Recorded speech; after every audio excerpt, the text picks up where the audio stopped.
Imaginein ko na lang uli, may tagaluto ako ng omelette. O, alam nyo ba saan galing ang omelette? Ay nako, hindi ko pa alam. Wait! Ang omelette ay karaniwang inuugnay sa France. Ang salitang omelette ay French at ang modernong French-style omelette. Malambot, simple at hindi masyadong brown at naging kilala noong 18th century. Pero mas matanda pa ang konsepto ng pagluluto ng binating itlog. May mga katulad na egg dishes ginagawa sa iba't ibang sinaunang kultura. Kaya hindi masasabi na France ang unang-unang gumawa ng ganitong pagkain.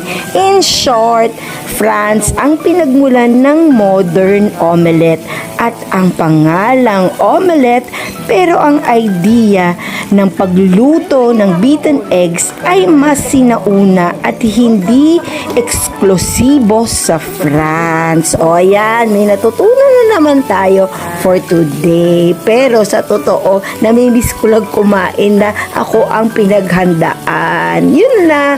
Have a nice day and yun na nga, hindi pa pala to end ng video ko, no? Watch pa more!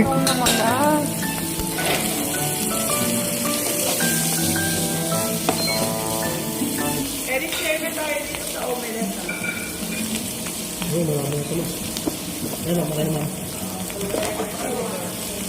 British din naman. Yes. Ito naman yung kanila. O, diba?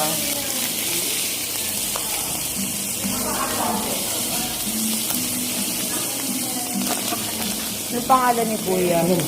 Si John Mark. Jay ka na naman. Ano?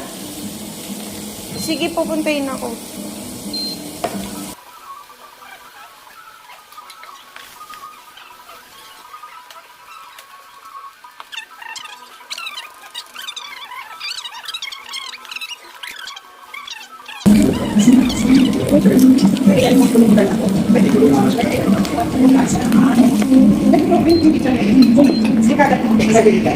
Kagabi?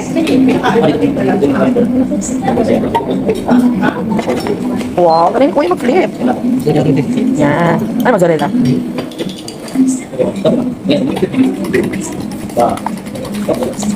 Ito.